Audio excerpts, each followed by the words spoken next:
Now you go through St. Louis, Joplin, Missouri, and Oklahoma City looks mighty pretty. You'll see Amarillo, Gallup, New Mexico, Flagstaff, Arizona. Don't forget Winona, Kingman, Barstow, San Bernardino. Won't you get hip to this timely tip when you make that California trip? Get your kicks on Route 66. Come for some fun on Route 61. Oh, the things we'll do on Route 62. Come along with me on Route 63 for a little bit more on Route 64. Things will really start to come alive on Route 65. But get your kicks on Route 66.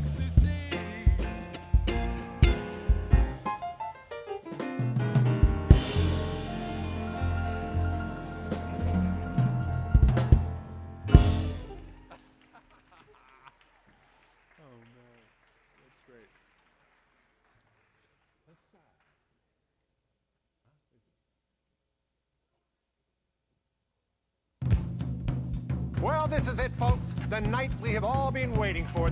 It is, without a doubt, the most prestigious night of the year on the literary calendar. It's Giller time.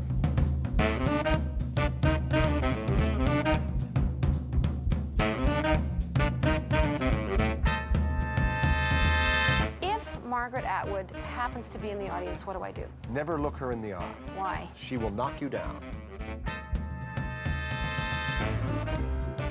Tonight, 5 Canadian authors compete for the richest prize in Canadian literature.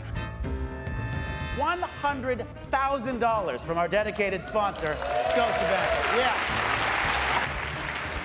It's the very best thing can happen to a writer because the jury is your peers. It's been the greatest privilege to get to know my fellow nominees and to be shortlisted with such brilliant writers.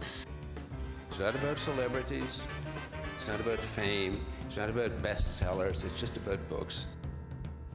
But I always think when I finish a book that I'm never going to write another novel anyway. Writing fiction it's almost like professional voyeurism. Anybody who writes a book of any kind is essentially an optimist because, first of all, they're assuming they'll finish the book, and they're assuming someone will then read the book. The impact of the Giller is undeniable.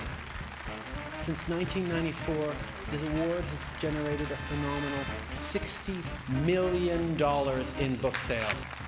You have no idea how special this is for me.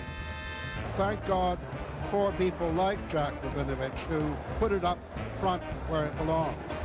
Has there ever been a better time to get lost in a good book? Thank you, thank you, thank you. In the immortal words of my dad, I know you've all been waiting for this.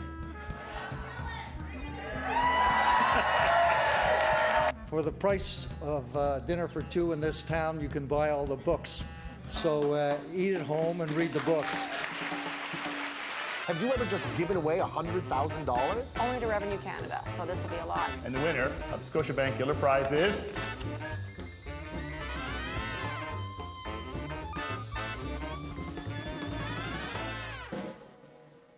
Live from Koerner Hall at the Royal Conservatory of Music in Toronto, the Scotiabank Giller Prize presents the 9th annual Between the Pages with the Denzel Sinclair Quartet. Now, please welcome our host for this evening, author and broadcaster, Jael Richardson.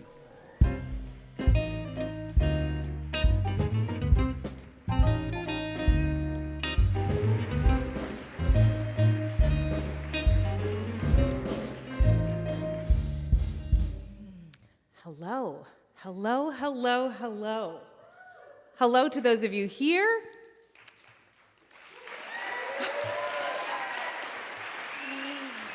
And hello to those of you joining in as well over the internet. Welcome to an evening celebrating the very best in Canadian literature. I'm so excited to be back in front of an intimate audience, but also grateful to be streaming globally to an audience of book lovers everywhere.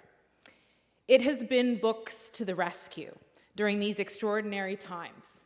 And tonight, we are especially thrilled to introduce you to 5 Canadian authors who have transported us in the most exciting and sublime way. Before we get started, I would like to acknowledge that we are gathering tonight on the traditional territories that have been tended and defended for centuries by the Anishinaabe, Haudenosaunee, and Wendat peoples. We exist in this space amid their ongoing resistance. For close to 30 years now, the Scotiabank Giller Prize has reflected our love and devotion to the art of storytelling. The prize was founded 28 years ago by the extraordinary and beloved Jack Rabinovich in honor of his late wife, literary journalist Doris Giller. It has grown to become the most generous literary prize in Canada, awarding the winning finalist $100,000, which I can say to most writers is a very big deal. Between the Pages was established so that book lovers across the country could get up close and personal with talented finalists of the Scotiabank Giller Prize before the winner is announced. Now, typically we celebrate by going across the country to different cities, but tonight we get to celebrate these 5 talented authors and their wonderful works of fiction together in this space and across the internet. Congratulations to Ilana Rabinovich, the executive director of the Scotiabank Giller Prize, for creating Between the Pages. Tonight, you're going to hear readings from all 5 of the exceptional shortlisted books, and after that, we'll find out what inspires the authors and their process of creating these stories that captivate us, transform us, and entertain us in a lively group discussion. Lively. Make a note. Lively. I will make it lively. Before we turn the pages, I want to thank our sponsors that generously support arts and this magnificent prize. First of all, the exceptional team at Scotiabank for their dedication to the arts and this prize, and Scotia Wealth Management, who will be supporting the Scotiabank Giller Prize broadcast for the 3rd year as a commercial-free broadcast on CBC Monday, November 8th. Our special thanks as well to our Between the Pages sponsors, our broadcast partner CBC, the Globe and Mail, Audible, and our new partner this year, Indigo. It's now time to go between the pages. Please join me in welcoming the Scotiabank Giller finalist authors to the stage. Omar Alakad, Angelique Lalonde, Chaluchi, Onyamalukwe Onobia, Jordan Tannehill, and Miriam Taves.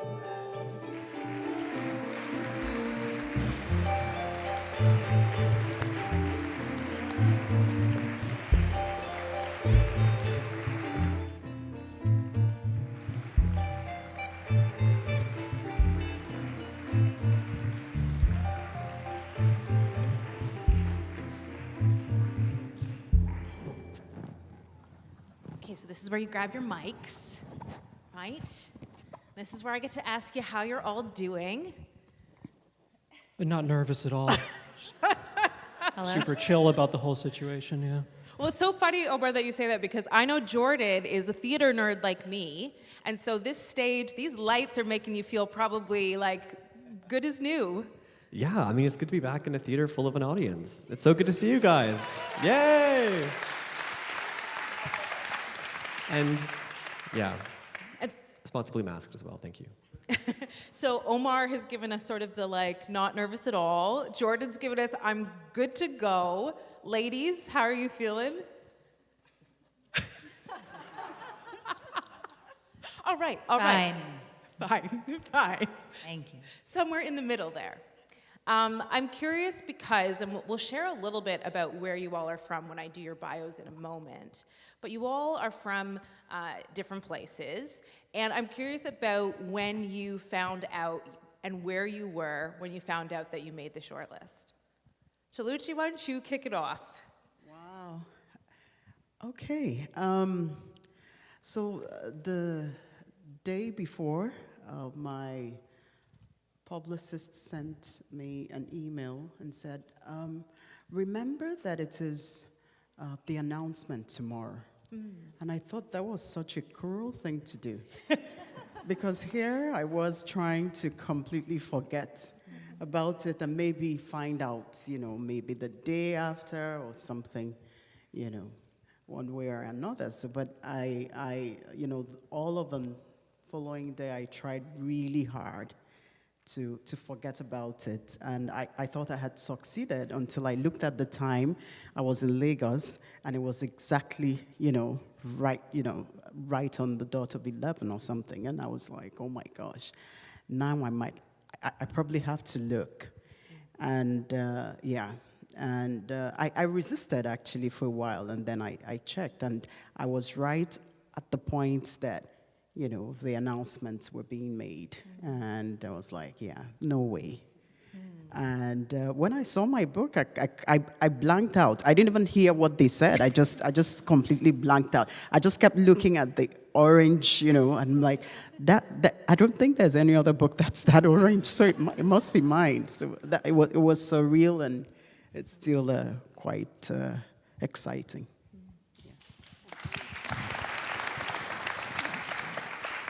Angelique, what about you? So I live in northern British Columbia, and we have a satellite for our internet connection, and so I can't actually live stream anything. And I was waiting to bring my kids to school. I had to leave, I had to go to work, and I was waiting, trying to refresh it and see if it would work, and it didn't. So I then went on the Facebook page, and they posted it, and I had a little cry, and then I went outside and brought the kids to school and went to work. Omar? I started live streaming it, thinking like, okay, just get through it. And then 2 minutes into the preamble, I was like, nope, can't do this. Turned it off. And to be fair, I did the preamble. Yeah, so sorry. I was going to say that overtly. That was subtext. It wasn't because you were doing the preamble. It was because I didn't have the nerves to sit through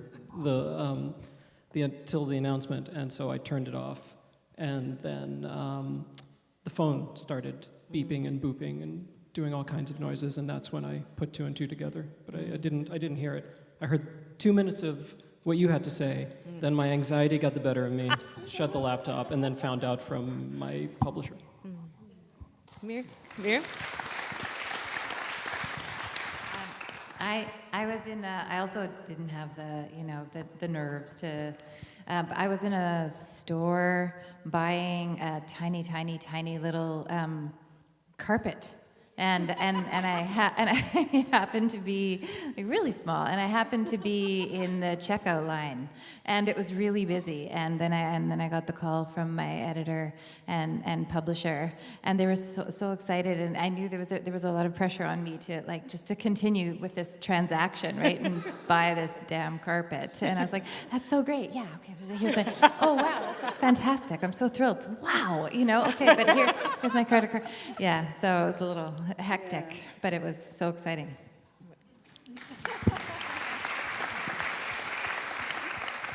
Jordan.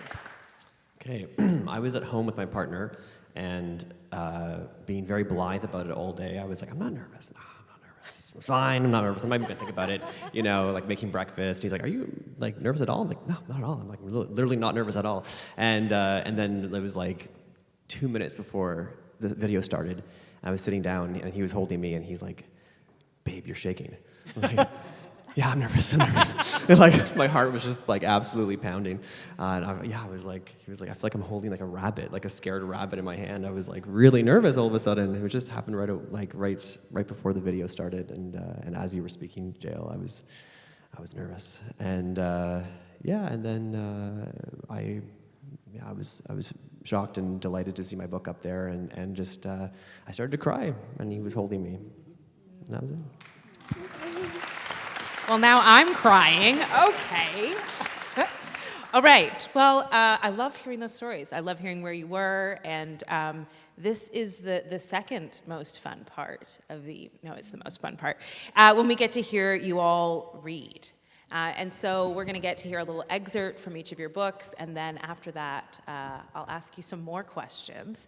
We're going to start off with you, Omar.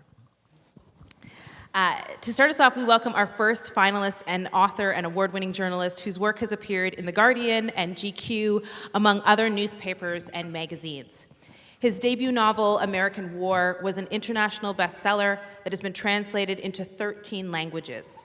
It won several awards, and among many other accolades, was one of the best books of the year in the New York Times, and one of the 100 novels that shaped our world, according to the BBC.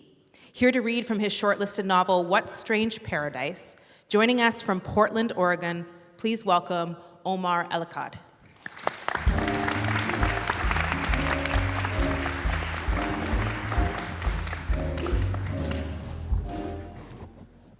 Hello, everyone. It is an honor and a privilege to be here. Just to be as unhelpful as possible, I'm going to read from the dead middle of the book, so I need to do a whole bunch of setting up. What you need to know about What Strange Paradise is that it opens on a shipwreck on an unnamed western island. It is a migrant ship, and the sole survivor is a young boy named Amir. What I'm reading now is from the point of view of the central villain in the book, who is this man named Colonel Kethros. Colonel Kethros was in the military. He lost a leg during a peacekeeping mission, and he has now been sort of nearing retirement. He is confined to busy work on this island. He is chasing around the people who end up on this island, the migrant shipwrecks, the migrant ships that arrive. And so this is from a lull during the time that he's spending chasing this young boy who has shown up.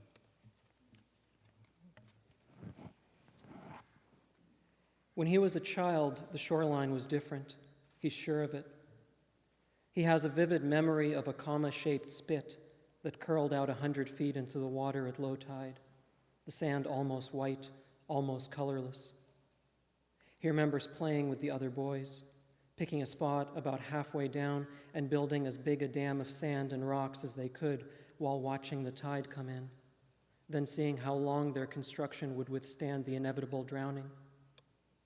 He remembers these moments and is certain they took place right here, right in this spot where now there's only a smatter of anemone pools and sharp black rocks.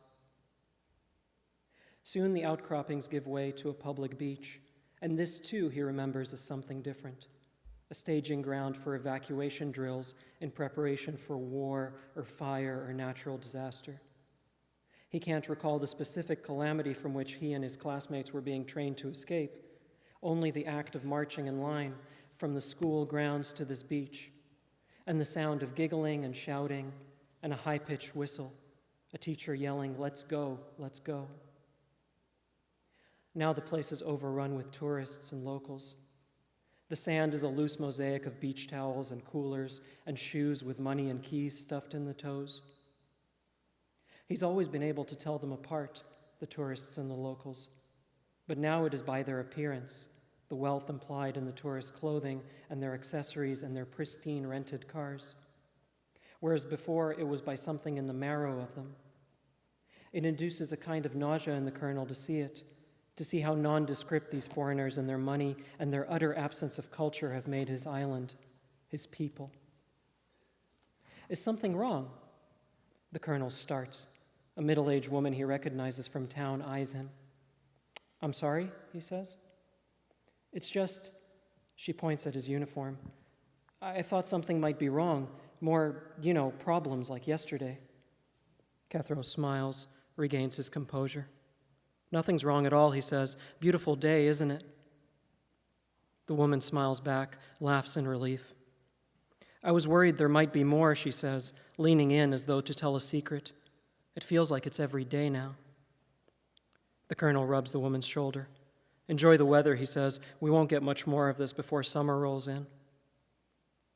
He walks up to the beachside road and buys a drink from one of the vendors. He sits on the hollow trunk of a dead sleep gum tree, and he passes an hour watching the beachgoers. His phone rings incessantly, but he ignores it. A couple of locals who recognize him wave in his direction, but he ignores them too. He ignores the sound of the sunheads, a scramble pattern of black wings above, their high, brittle discontent. He ignores the hustler who walks the beach with a cigarette girl tray hanging over his chest, selling watered-down sunscreen and sunflower seeds in violation of local ordinance. He simply stares out at the sea, lets it blur and double in his vision until it swallows the land and the sky, until there's nothing else. this arpeggio spring, April staircasing away. It used to feel smoother, the ending of winter, the island in rebirth. A young girl bobs in the surf, about 50 feet from shore. She looks calm, but she is drowning. The Colonel has seen it before, the way people appear so in control just before they go under. No one else seems to notice, not even the swimmers near her. She rises once, dips below the surface, rises once more, and is gone. The Colonel stands up. He tosses his drink and sprints to the water. He shoves a couple of tourists out of his way, tramples over a spread of finger sandwiches and cookies laid on a checkered tablecloth. People yell, but no one tries to stop him. They can see where he's headed. They start to extrapolate. The Colonel runs into the surf. He dives, slicing through an oncoming wave. He has been a swimmer since before he could walk, and although he has done it only a few times since he lost his leg, alone at night in the less frequented lagoons of the island, that feeling of being at home in the water, of being fluent, never goes away. He moves effortlessly, stroke over stroke, until he reaches the girl's limp body. He wraps his arm around her chest. He pulls her back. At the shore, the beachgoers have gathered to watch as the Colonel, his uniform drenched, carries the girl out of the water. There are gasps from the crowd when they see her, the smallness of her, and someone says, "Call an ambulance," but no one moves. No one can let go of the watching. Thank you so much.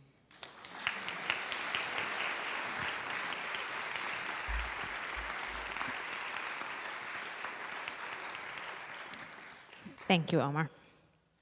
Next up is a short story writer who received the 2019 Journey Prize, was nominated for a National Magazine Award, and was awarded an Emerging Writers Residency at the Banff Centre. She holds a PhD in anthropology from the University of Victoria. Her story, Puka, was a runner-up for the Prism International's Jacob Zilber Prize for short fiction. To read from her short story collection, Glorious Frazzled Beings, from the Gitxsan territory in northern British Columbia, please welcome Angelique Lalonde.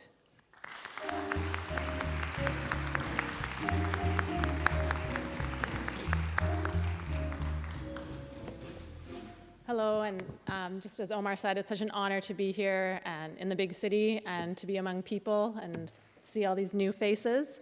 I'm going to read to you a passage from a story called The Teeny Ghost People and Their Garments, and it's about a mother and 4 daughters and the teeny ghost people that live with them. They are calling me home. They are doing it loudly. I hear them cracking through water, calling me home again. They want me to go home. I hear them through the thick scent of water. They feel like fragrant hypocrites, wearing me. I don't want to go home. Excerpt from Eloise's journal, at that place in the valley where white sand water meets water of aching blue. Eloise left and then came back. She went to the place in the valley where white sand water meets water of aching blue, a place her mother had told her about going when she was a girl. Going there was a marker of cyclical time, a seasonal movement toward the world's expression of itself. There's a lot her sisters don't know about where she went when she was gone. How the place where white sand water meets water of aching blue made a home in her, letting her into a world she felt she had been longing for all her life, a world always wafting at the edges of her senses, a world inside a language that the land had co-created with those who came before, a language that had been taken from them, boxed into knowing now through a language embedded in severance, through which she and her sisters struggled to know themselves. A place where magic approached Eloise and Eloise approached magic. There's a lot Eloise won't tell them, a lot she couldn't tell even if she wanted to, so much of that time being wordless.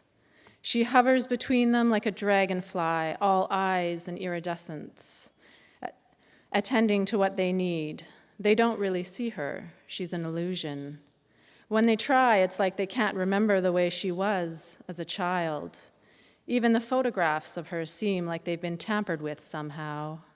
as though a spirit got between the backing and the glossiness up front and changed things, though you can't quite tell how with your word mind. You glance and then glance again, and there's some play in between. But when you look good and hard, you think it must have been a trick of light the first time, because in the solidity of staring, the photographs seem like the same photographs that have always been there, in those old black-paged albums with the wire binding and puffy covers, the little white corners Mama glued on to hold them in place. Some of the spots just corners now where photographs have been removed and never put back. Mama's perfect cursive and black ink on strips of cut-out lined paper. Eloise and Tina at the fair, 1987. Baby Vienna at Jeannie's, 1983. Marianne with her friend Beatrice, dressed for church with the neighbors, 1984. Eloise, Marianne, Tina, Little Vienna, and Papa Santa, Christmas, 1989. The other girls are those bright childhood versions of themselves, spirits so intact it's like they're leaping from the page at you, reminding you that time doesn't just go one way, but is always doing pirouettes and dashes, lumbering alongside the everyday and other everydays, though you don't always notice they're there. Eloise, though, her image is skipping somehow, and you have to slow to keep her playing straight. Like you're walking with a discman, and you have to smooth your movements out to keep Kate Bush from popping in and out of your soundscape, jarring your affect out of presence with your technology and the breath world. Water everywhere, pressing out of the world, pressing into it, forming it with its intentions, playing with light, reaped into form by heat, cold. Water so loud it drowns out everything else, washes the senses clean. Ice, foam, spray, osmic, fresh, potent, not sitting inside water. Water so loud everything else drowns out, precious whooshing in my ears. Smell world exploding with cold, constant pouring. I awaken into vapor, ice, and flow. Excerpt from Eloise's journal at that place in the valley where white sand water meets water of aching blue. Eloise had left to follow an overwhelming sense that was always wafting at her from an unknown she knew she had to know. It took her a long time to go because of the loudness of sisters and mother. The scent had always been there, coming with the wind, leaving her that way too. She could only follow in wind time, and their voices were so loud she would often forget her intentions. Sisters and mother talking, telling Eloise how to be.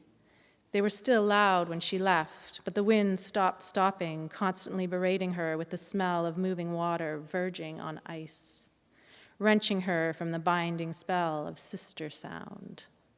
Thank you.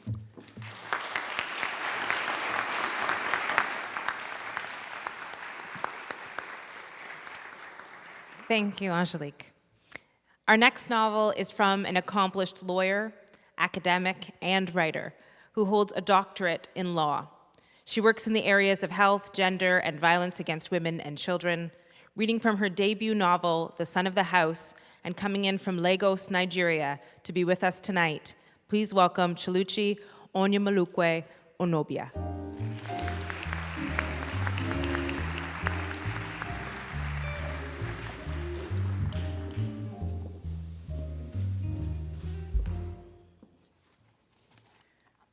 Thank you. Good evening, everybody. What an honor to be here this evening. I'm going to be reading from the prologue to my book, which introduces the two main characters of my book, two women. Prologue, 2011. We must do something to pass the time, I thought. Two women in a room, hands and feet tied. I could not see how we could escape. Both our legs and hands were still tied up in knots that I could not imagine getting free if I had another 100 years.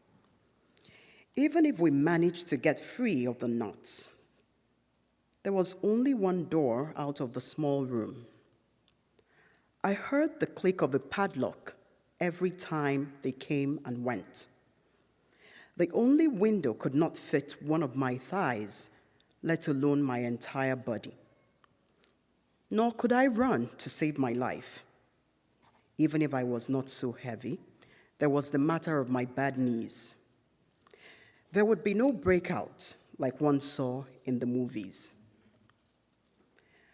We did not entertain the idea that the police might save us, guns blazing, as happened in the movies. The police themselves, people said, would sometimes tell the family of kidnapped persons to go pay the ransom so that harm would not come to their loved one. They had neither the resources nor the serious desire to pursue kidnappers. There was even speculation that the police might be complicit in some kidnappings. So our only hope, like many kidnapping victims in this country, was that our people would come up with the money. At first, fear had overwhelmed me. I struggled with them in the car as they tried to put a blindfold over my eyes, as they tried to tie those same hands with which I tried to punch. I felt claustrophobic, my body squeezed into a space I could not have fit into, even as a teenager in secondary school. I was going to die. With a gun dug into my back as the car sped in a direction that I could not determine, I felt certain I was going to die. Afam, my son, his wedding, what would he do? I had now gone past that visceral and obvious fear to a quietened and more sensible state. There was nothing the ears had ever heard to make them fall off, or the eyes had seen that would make them weep blood instead of tears. Perhaps we would get out alive, like other people I had heard of. At least they had taken off our blindfolds. My friend Obiageli had told me of a man whose blindfold was left on for 11 days. Imagine, 11 days of darkness and blindness. Once they took off our blindfolds and untied our hands, the situation became more bearable. They fed us. White bread in the morning, white bread in the afternoon, white bread at night. At home, I did not eat white bread. I only ate whole wheat bread on occasion. I needed to watch my blood sugar. The doctor had told me because I was pre-diabetic, and since my father had died of diabetes, I knew that my genes were conspiring against me, and it was up to me to stop them from winning. So I complained this morning when they brought some more bread. They asked if I thought this was a hotel. Mommy, if your people do not come up with the money soon, the young boy said in his deceptively soft voice, you might stop eating at all. Where do you think the money to buy this bread is coming from? His voice rose in anger. It was the first time he had shown any emotion. I am sorry, I said, feeling like a spoiled child who had just been chastised. I knew better now than to add the other things on the list I had made in my head. The room was hot and sticky. People with extra flesh like me tended to sweat a lot. Without a bath, that would make me and the room smell. Could we at least have some time to bathe, clean our teeth? Could our legs be untied? Sitting in one position and lying with tied legs could not be the best thing for two women, especially one already down the old age road. Also, it was really uncomfortable to hold in your pee, especially for a woman my age, whose insides had shifted and moved from where the Creator originally placed them. Further, it was not right that they should follow so closely when a person wanted to relieve herself. They were nearly young enough to be my grandchildren, if I had had kids at the age some of my mates did. And I kept hearing a cat meow at night, and it made goose pimples stand out on my body. Could they do something about that? Finally, could you please not call me mommy? I am not your mother. You would not treat your mother this way. At least, I hoped so. I told them, I am hypertensive. I need my medication. Can anything be done about this? Anything like what, he asked me. It was a rhetorical question. His voice and face said that I was stepping over invisible bounds. What you should focus on, he said, is praying that your people come through with our money. With that, he swiveled round and was gone, leaving his lackeys to run after him and lock the door on us. I looked at Nwabulu now. Our mouths were free, so we could talk, and we needed to pass the time. So, tell me more about yourself, I said, trying to encourage her. Here we are, with time on our hands. She looked surprised. That was not what she expected to hear in such a place, it seemed. But what else could we do? After spending the first day bemoaning our fate, the wrong decisions that had landed us there was really nothing much to say about our kidnapping. We are stuck together here for only God knows how long. And as my friend Obiageli says, there is nothing like a good story to help pass the time. Nwabulu seemed reluctant still. Her stylish scarf had been torn off her head and her weave needed brushing. There was a slight bruise on her arm. Yet she remained pretty, her face serious. Ifechi must be worried, I said, but I know he will be doing what he can. Yes, she said, but we do not have much money. I hope they are not asking for too much money. I hoped so too. I thought about what Afam had said about Nigeria, what brought him back from Canada, where I thought he might settle down to make a life after school. Nigeria was growing, booming, he said. Lots of opportunities, a growing middle class, emerging sectors, not just the oil and gas people. Look at the telecommunications industry, the banking sector, the music industry, Nigerian musicians collaborating with Western ones and making enough money to buy private jets. Internet, even in the villages. People marching on, with or without electricity, with or without good leadership, making money, changing lives. But there was also kidnapping, I wanted to tell him now, and it was an easy way to make money. Thank you.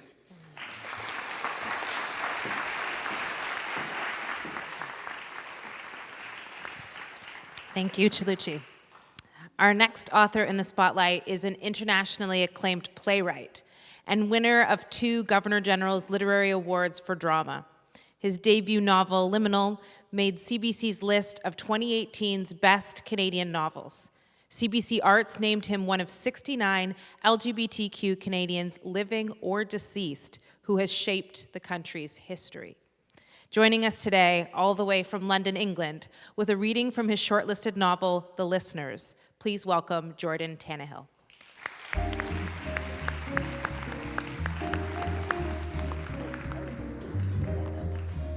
I have too many microphones. 3 microphones, don't need that, okay. Thank you so much, all of you here at Koerner Hall, for being here tonight, and also for everyone watching at home, around the world. Thank you so much for supporting literature. It's one of the great ways by which we know each other and ourselves. And also thank you, Jael, for a wonderful introduction, and also to the Rabinovich family and the Giller Foundation for allowing us to be here tonight. It's a wonderful and somewhat surreal honor. I'm going to be reading from my novel, The Listeners, obviously, tonight. From near the very beginning of the novel, the main protagonist, Claire Devon, has just begun to hear a low-frequency humming noise that her husband, who's in the bed beside her, cannot hear. And it irritates Claire enough to prompt her to get out of bed and walk downstairs into the dark of the ground floor of her house, where she's looking around the house trying to find the source of this low humming sound. when her husband, Paul, calls from upstairs, "Claire!" I should have just left it then. I should have walked back up to bed and folded myself into Paul's warmth, closed my eyes, and put it out of my mind. That would have been the end of it, and my life would have stayed as it always had. But it was already too late. It had gotten under my skin. And believe me when I say I'm not an obsessive person. I don't fuss about details. I'm not a perfectionist. I couldn't give a shit if the house was spotless, even for company. I'm usually very laid back, in fact, sometimes too much for Paul's liking and that of his parents. But for some reason, I just couldn't let it go. A part of me was probably thinking the sound indicated some issue with the house, which was still relatively new and slapped up quickly like all tract housing, and we were constantly finding problems with the pipes or the air ducts or the seals around the windows. But if I'm honest, it went much deeper than that. The sound unnerved me. There was just something about it that wasn't right, that wasn't like any other bit of white noise I'd heard before, and I knew it would keep me up until I figured out what it was. "I'll be up in a minute," I called back. But I wasn't. I stalked around the house for another 2 hours, long after Paul had given up on me and fallen asleep. I moved around in the dark, navigating furniture through muscle memory, stopping every so often to hold my breath and make myself as quiet as possible. The noise persisted, low and droning, with very little variation or modulation. Sometimes I thought I detected a slight bend in pitch, but then I think I was simply focusing on it too intently. I searched the living room, the basement, the garage, unplugging every appliance, the Wi-Fi router, the microwave, the TV, the hot water heater. I gutted the smoke detectors of their batteries. At one point, I even flipped the breaker. And as I did, I suddenly remembered being 6 and losing power in a lightning storm. There was something revelatory about the silence that followed. I never considered that our house had a nervous system, or that it whined so loudly. I marveled there were sounds we could only perceive in their absence, and found it unsettling to realize how much I had managed to condition myself not to hear, how much I had to tune out just to get by. Eventually, I took 2 Ambien and crawled into bed, my heart pounding out of frustration. I stuffed a pillow over my head, and after half an hour, I fished out a set of earplugs from the drawer below the sink in the ensuite, but they did nothing. I lay there trying to meditate. I did some stuff with my chakras. I opened my eyes and saw the clock turn 3, then 4. The noise wasn't at all loud. In fact, I'm sure most people would have had a struggle to hear it, but to me, in the silence of the house, it began to feel all-consuming. It was a bit like overhearing a couple's whispered conversation behind you at a restaurant and then being completely unable for the life of you to focus on anything else. Not the noise of the other diners, not the waiter, not the person sitting right in front of you. By 4:30, I couldn't lie still a moment longer. I took out my earplugs, walked back downstairs, and out the front door. The night was warm. There wasn't a breath of movement on the street.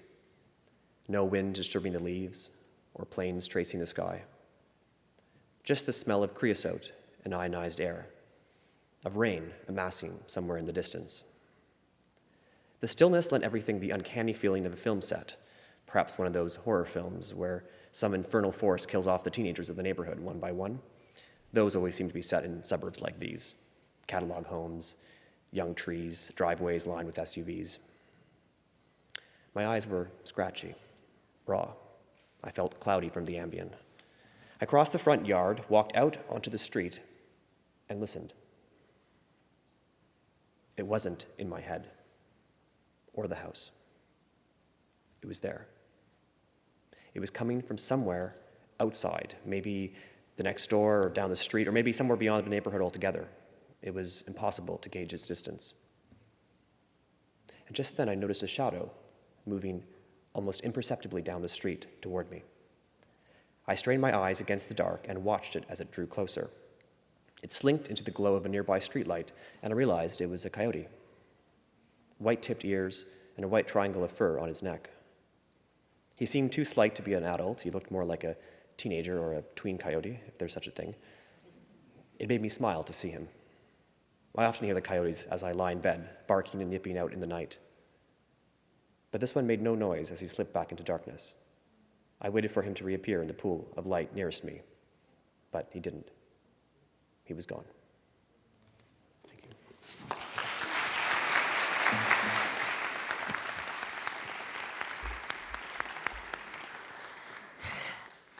Thank you, Jordan.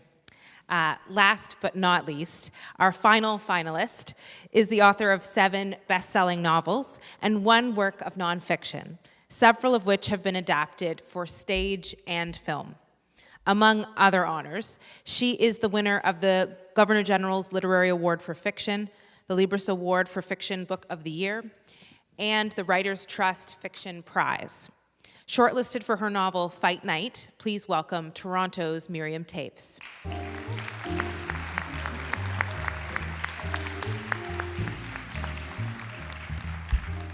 Thank you so much. It's a real honor to be here and to share the stage with all of these beautiful writers. And okay, I'm going to be reading a little section where Swiv, who is the 9-year-old protagonist of Fight Night, takes her mother's books. Her mother is an actor. Takes her mom's books to spell some words out on the roof. She and her grandmother together do this, and the words are rebel stronghold. Mom came home from rehearsal and noticed that her books from the special shelf on the 3rd floor, which are supposed to be tight, no breathing room, and perfectly upright, were not on the shelf at all, and she went into full-on scorched earth. "What the holy hell?" she yelled from up there. "Those are books that help me to live. Those books are my life." "Get down here," I yelled back. "I'm your goddamn life."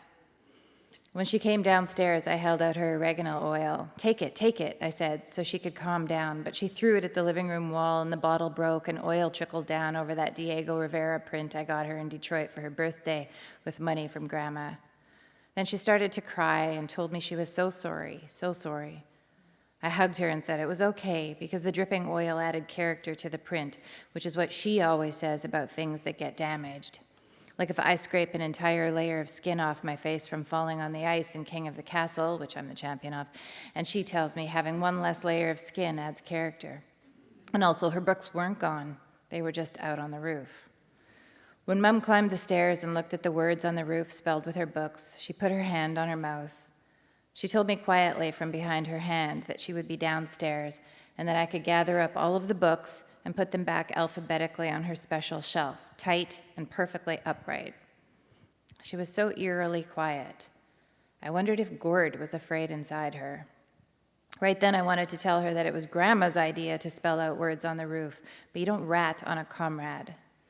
It was dark by the time I got all the books back into the house and alphabetical and tight and upright on her shelf.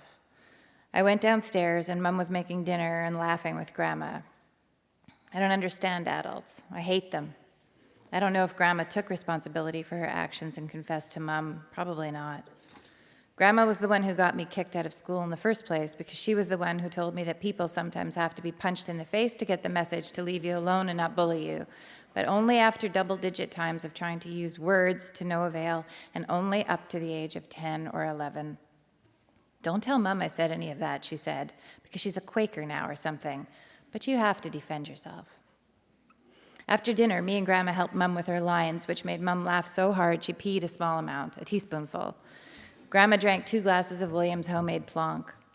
I was nervous that it would make her start talking about the doctors killing everyone, but it just made her dramatic. When she read Jack's lines, she stood up from the table while Mom was laughing her head off to say, "I kiss you, but it's as though my kisses hurtle off a cliff. You take off your clothes, but you're not naked. What can we do then? What will happen?" Then Grandma said, "Oh, that reminds me. She had another story of epic nudity. One Christmas, centuries ago, Grandma was young and squatting on the 6th floor of an auto parts warehouse in West Berlin that was right beside the wall. You know the wall, Swiv, the wall? No, I don't. And she looked out the window into East Berlin and saw a young German soldier all by himself, marching around with this giant coat that was too big for him, and his giant rifle dangling awkwardly off his little shoulder. Grandma watched him for a while until she could get his attention, and then she waved, and he waved back and smiled and stopped marching. Grandma breathed on the glass and wrote Fröhliche Weihnachten in the steam backwards for the soldier to read, and then the soldier hastily spelled out a message of his own to Grandma in the snow, which was, Ich bin ein Gefangener der Stadt. And then she slowly took off all her clothes while he stood there by himself in the dusky square with light snow falling and all his heavy artillery and coat and little shoulders. When she was totally naked, she curtsied. And then the soldier blew her kisses and clapped, and they waved goodbye. Mum said, "Oh my God, that is insane." I thought so too, but not in the way the two of them thought it was, but in the way you go to a locked-up hospital with guards. Well, I was young, said Grandma. I'm young, and I don't do that, I said. Not yet, said Grandma. It's a memory now. I wonder if the soldier remembers that night. Mum got up and hugged Grandma. I'm sure he does, she said. Thank you.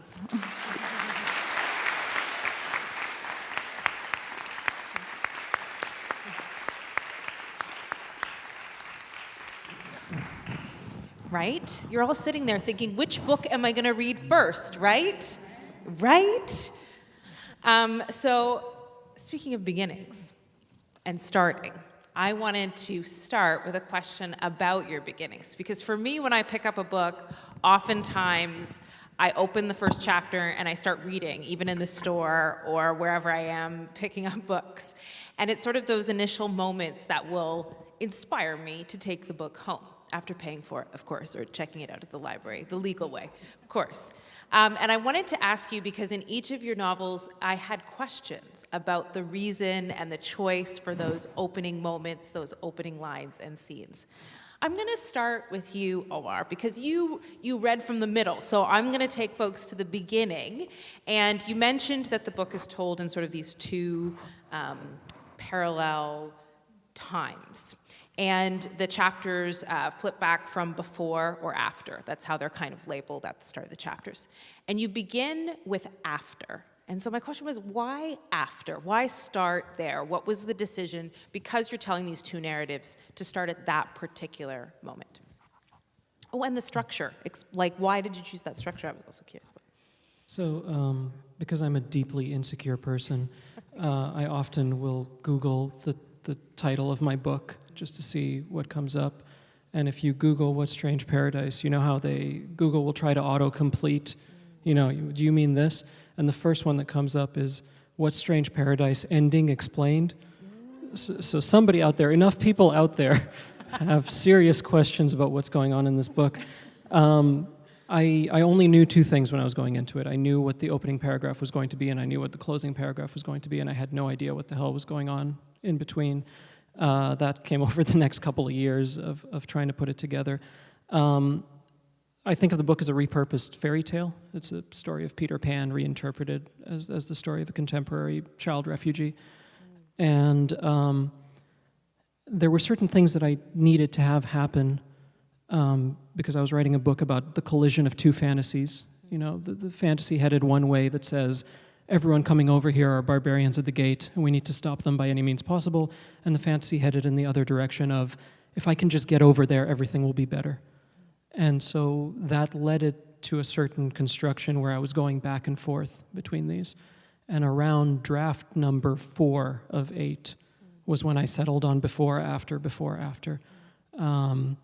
And every once in a long while, you come up with a structural thing that works.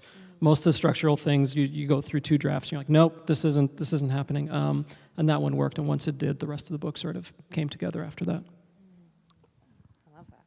I love the idea of starting with you have the opening chapter and the closing paragraph. I never have the closing paragraph, never. It never comes to me for a very long time. It takes me forever.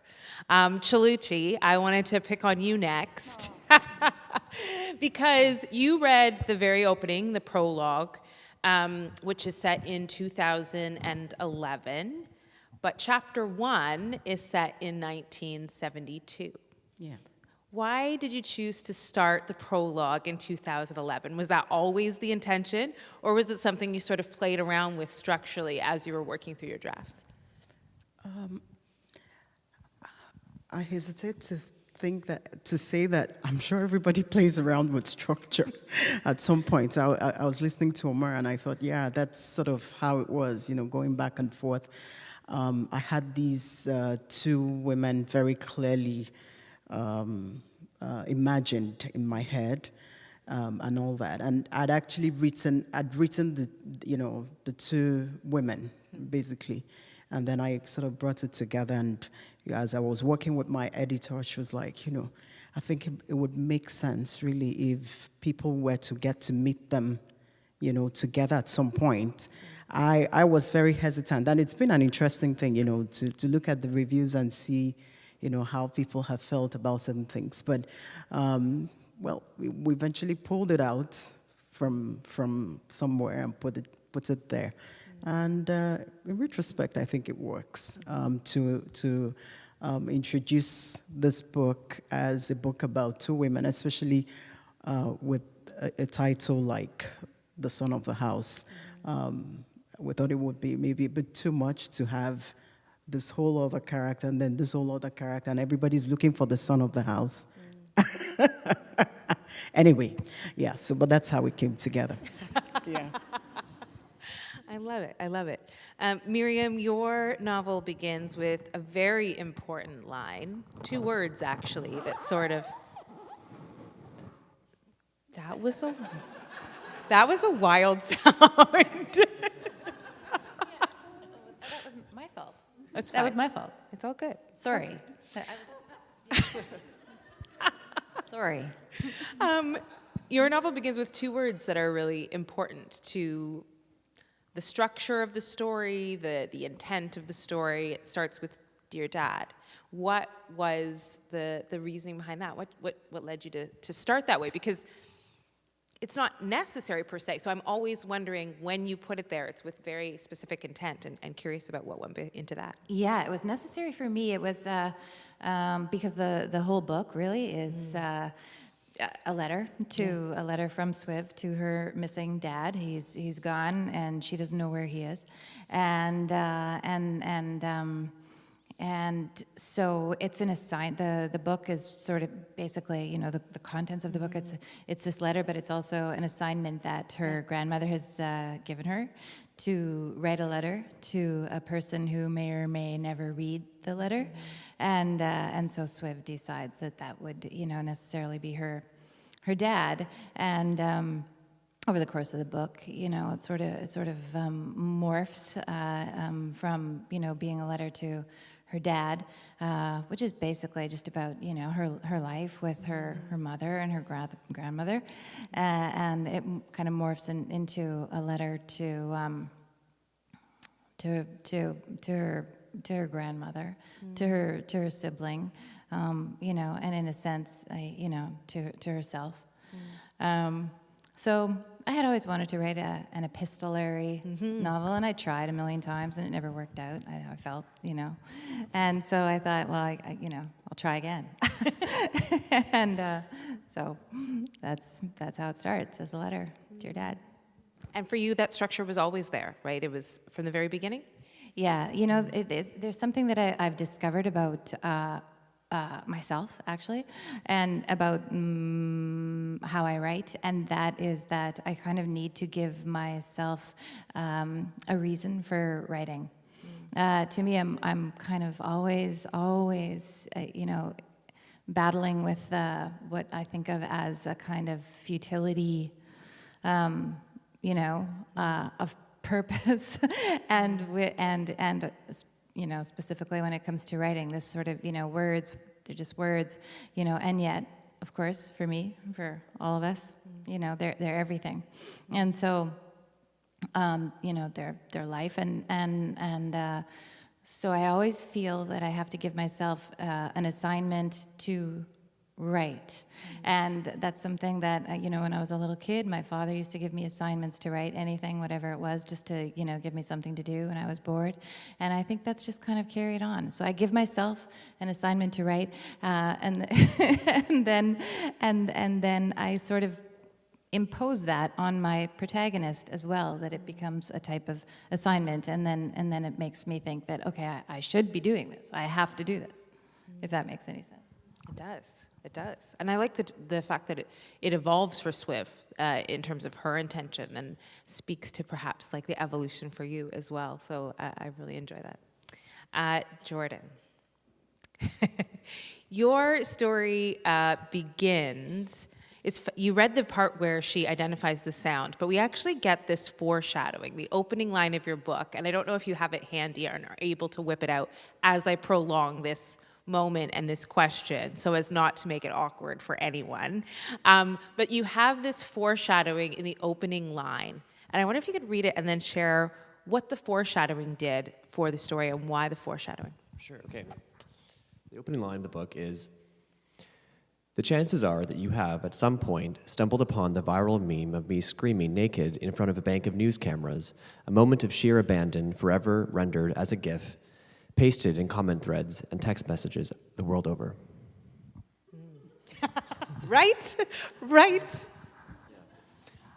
Yeah, I mean, the novel, I mean, kind of as Miriam was saying, is, trying to find what is the sort of superstructure of the book, what is the container what's the vessel of the storytelling, and the vessel of this story is a memoir, essentially, that Claire writes of her experience hearing this hum and the ways in which it unravels her entire life. One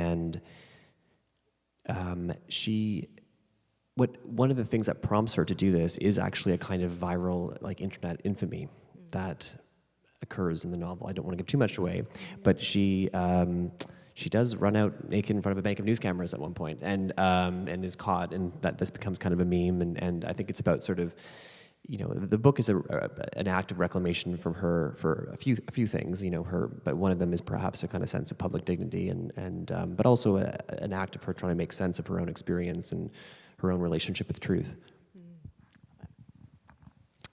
I think one of the things that's so interesting about a collection of short stories, Angelique, is that there are so many beginnings. There are multiple openings, multiple starts. And there's so many questions I always have about the order and what actually does become the beginning of the book. And for you, you actually broke it into 4 sections. So there's a beginning to each of the 4 sections. There's a beginning to each of the stories. But I'll just center my question on the very beginning, which is a section called Homemaking. And the first story is The Lady with the Big Head Chronicle. Did I get that right? So what came into that choice, that story, that title, that beginning?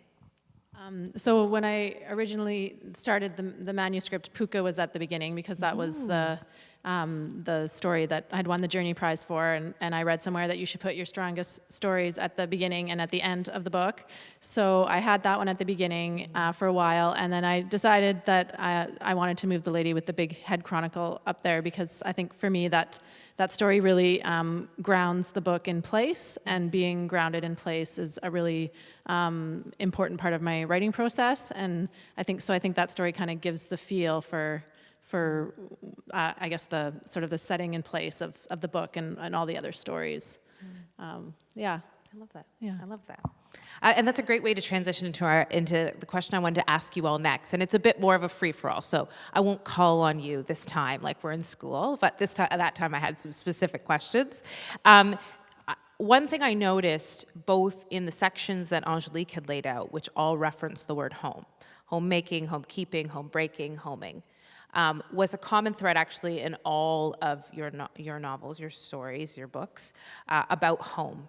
And it was really interesting for me to see those themes coming through the years that we've come through, where home has been very much a place that we become very familiar with, where family, be it biological or found, become very important, significant in ways maybe we didn't see before. And so I was curious about, in your stories, you were all working on this through COVID, these books in some way at some point. What were you looking, or was there something in particular about home that you were looking to explore? Or what about home or family did you come to discover in working on these books, if that makes sense?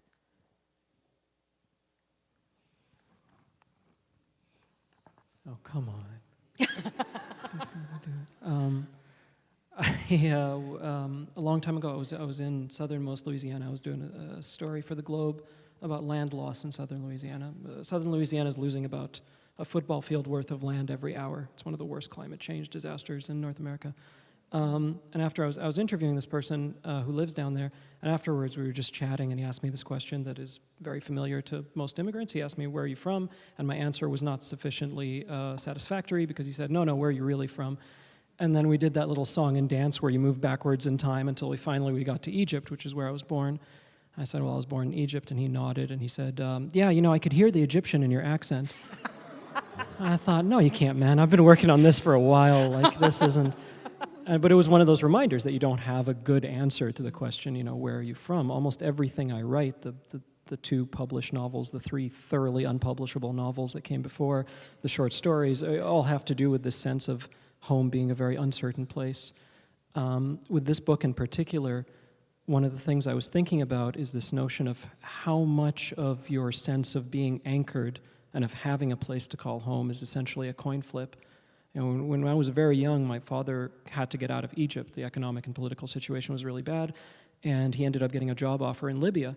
And we're in the airport, and his name is Muhammad Ahmed Al-Aad. Muhammad Ahmed happens to be one of the most common name combinations in the world. There's somebody on the terrorism watch list with the same name. We get taken into secondary. We miss the flight. He loses his job offer in Libya. A little while later, he gets a job offer in Qatar, which ends up a few years later becoming one of the richest countries on earth. So I end up growing up there instead of Libya because of a misunderstanding at the airport that I had nothing to do with. And so this notion of how much of your life is predetermined in that way, and your relationship with home is predetermined in that way, was something that was on my mind throughout the process of writing this book. See, y'all should have gone first, right? Now you got to follow that. You did it to yourselves. That was good. That was very good. Yeah. You're not going to get out of it. Like, you could decide who goes next. Maybe I'll go. Okay. Maybe I'll go for it. So it's interesting. It's actually a really interesting question when you think about it. For me, my book starts with Nwabulu, who is a housemaid, and she starts to be a housemaid at the age of 10 after her father dies. And in essence, I think for a very long time, I guess if you think about it, she didn't really have a home.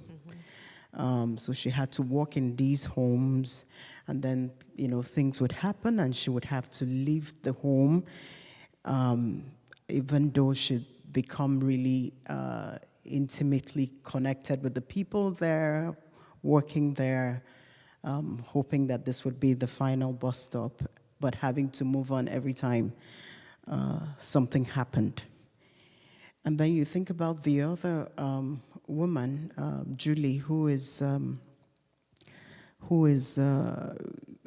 more comfortable, but who everybody, and we say that in Igbo language, really basically you don't have a home until you are married. So there she is in her 30s, and she's not married. So even though she has a flat that she calls her own, and that she goes back to every day, everybody looks at her, and she looks at herself as being, in a sense, homeless. So I guess the thing is, how do we define home? Who defines home for us? Do we define it for ourselves, or do our circumstances or our cultures and where we come from define it for us? I think it's an interesting question, basically. I'm not trying to answer it, but it just, in the context of, my book, I see how that is really an interesting question to ask. Yeah, I think I agree with you, what you just said about that too. I think for me, the story's kind of cohered around that theme of home, where the characters are all looking for home in some way, or trying to escape home in some way, whether the home is a physical place or your own body or the relationships that you're in, or trying to understand a relationship with land and the sort of structural forces that shape how we understand and experience land, and all the other sort of forces as well. So I can really relate to that. Mm-hmm.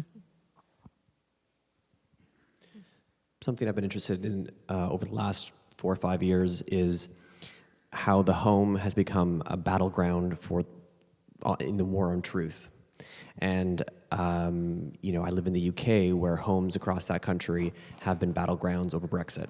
I've seen families riven apart over this issue and the various kind of attendant issues that are linked to it,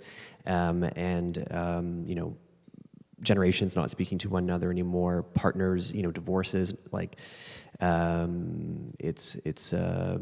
it really does feel like a battleground, and the home is the terrain on which that war is being fought. And certainly in America too, where you have homes that are on either side of this kind of truth divide. There are homes where half the people in this home believe that this last election was stolen and half don't, or that vaccines are ineffective, or in fact, a government mind control experiment, or whatever, like this, or one half of a house believes in QAnon and the other doesn't.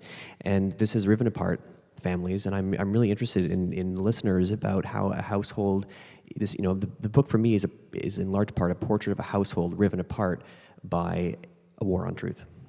It starts as a small question of truth as to what is the source of this hum, but by pulling this thread, it unravels a great deal. It is a really good question, and I mean, I guess just in terms of COVID, which you had mentioned at the beginning, and the idea of home, and I guess my story is a little just more literal in terms of home, and so during COVID, I have managed to, what's that? What's going on? Anyway, I have managed to bring more people from my family into my home, and so my partner and I have now there are 4 generations of my family, and so this has been my dream all along. I would like to bring all of my family ultimately, eventually, and have them close with me. This is why I love road trips. I remember road trips, just having everybody with me all the time. And, so I feel like, obviously this is something that my family may not, they may not feel the same way, may feel trapped and imprisoned and tortured, but I love it. It's just, it's a real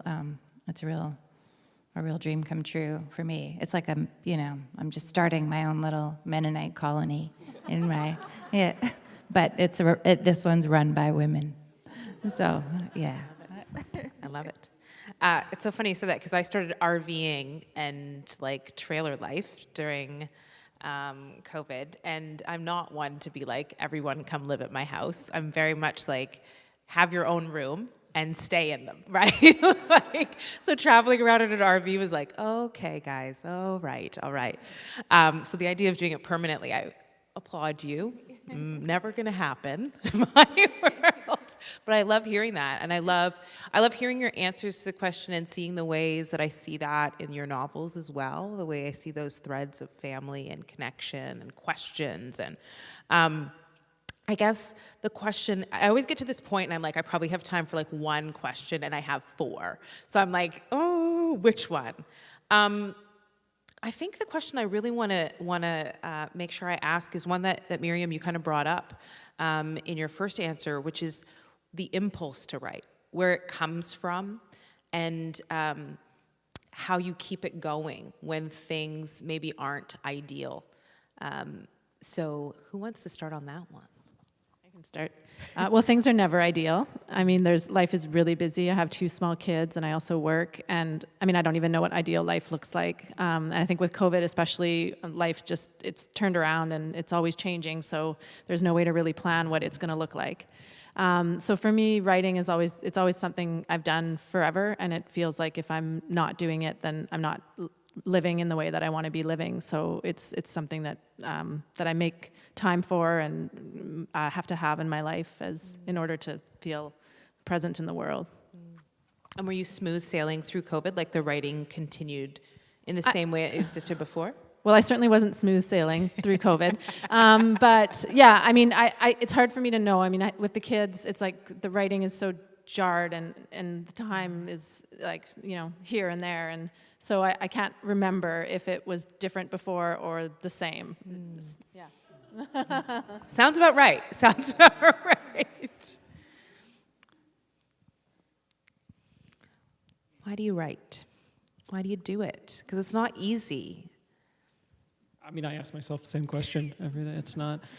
When I was writing American War, my first novel, at one point, I had such a bad day that I ended up deleting the manuscript and going to the recycle bin and making sure that it was like, how dare you do this? You're wasting your time. Because I still had a real job that paid me every other Friday and had health insurance and all. And I was out there writing this thing that I had no publisher, no agent, no conception of it ever existing in the world. And I was living in Portland, and I took a long rage walk to the river and sat by the river for a while, and and the thing that I took up trying to play guitar a few years ago. Trying to play guitar is very difficult. I quit within a week. I was done. The guitar's in the closet, hasn't come out for years. Every time writing kicks my ass, I still go back to it, and it's maybe the only thing that I have that relationship with, where I just don't turn around. And so I have to keep reminding myself of that, of there must be something necessary here, because I keep coming back to it, even though you're constantly struggling with the very flawed translation process between what's in your head and what ends up on the page. And so I came back, I lost 3 chapters that day. I promised myself I'd never do that again. But yes, I don't know how good I am at it, but I know that it's the one thing I go back to no matter how bad it gets. And that sort of keeps me going through the process. I think you're pretty good at it. I mean, I don't know. I also have a blue guitar in my office, and I tried it for maybe 3 days and was like, I'm done. But I still keep it like nicely tilted in my office. And now I'm going to look at it as like, I'm never coming back to you, but I'm always going back to my writing. Yeah, I mean, is there something you can play with just A minor and E minor? Yeah. No? Okay, I'm done. I'm out. Chaluchi, Jordan, Miriam, you can add to it. House of the Rising Sun, by the way, I think.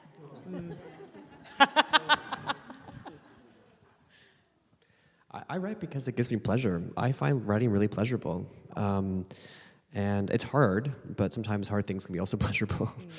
It's a bit like, no titters in the audience there. I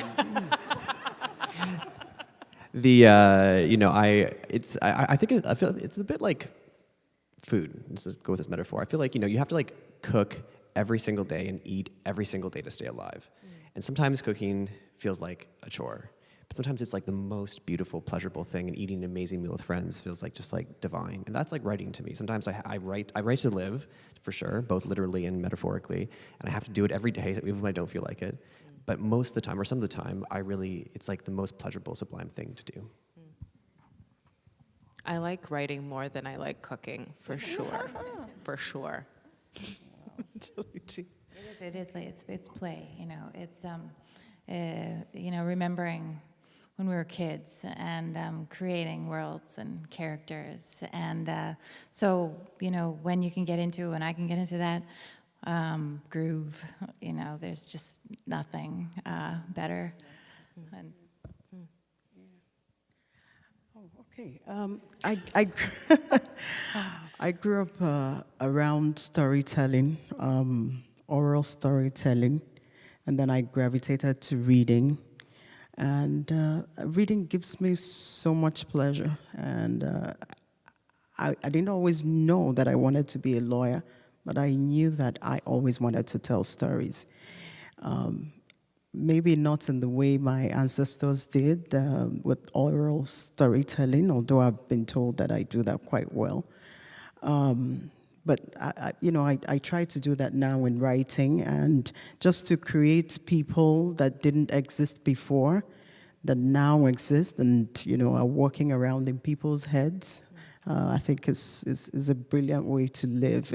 For me, writing is extremely hard because I do a lot of things besides. But I love it when you create these people and they carry these ideas and embody all these things that other people can relate to. I think I can't imagine a better way to be. Yeah.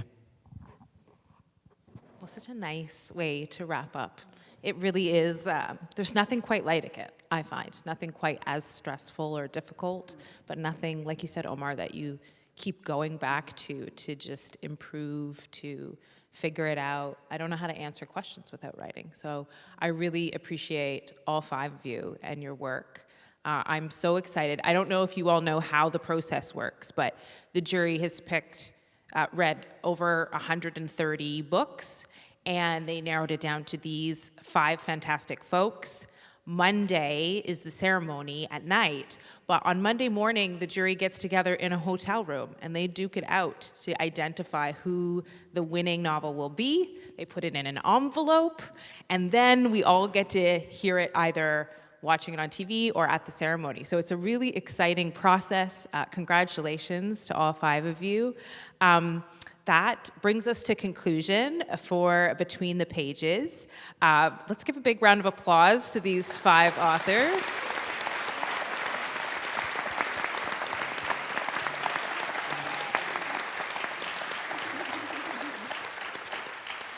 Just a sincere thank you to all for being so candid, for being so open and honest about your work. I also want to thank the quartet that's about to start up again soon, Denzel Sinclair Quartet. Thank you so much.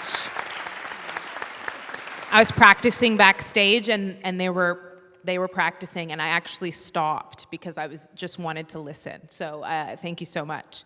Thank you again to our title sponsor, Scotiabank, Scotia Wealth Management, and sponsors CBC, the Globe and Mail, Audible, and Indigo. My special thanks to you, the audience of book lovers, joining us here and joining us everywhere, all together right now. What a special way to connect in different ways. Don't forget to tune in to the Scotiabank Giller Prize broadcasting live and commercial-free on Monday, November 8th. It'll be hosted by Paul Sun-Hyung Lee and Rupi Kaur on CBC, GEM, and CBC Radio 1. Good night and travel safely.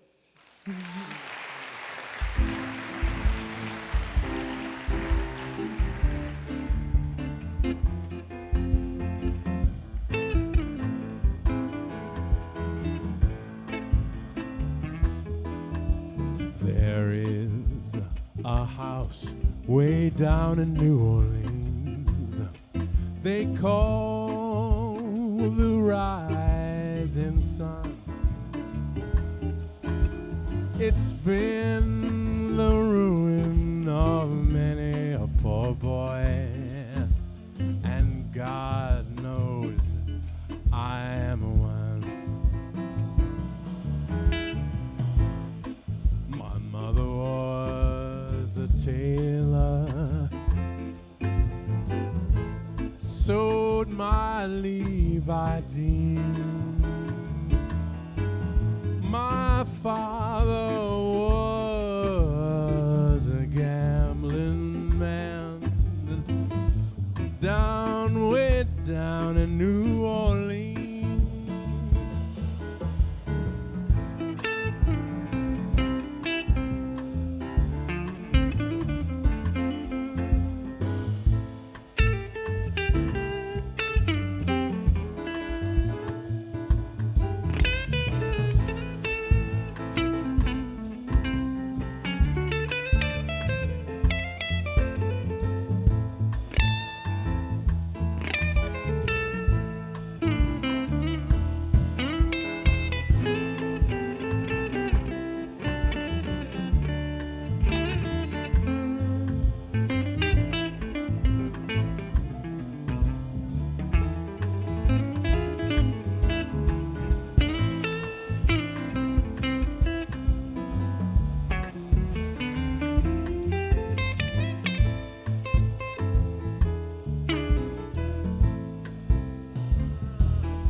a fool like him is satisfied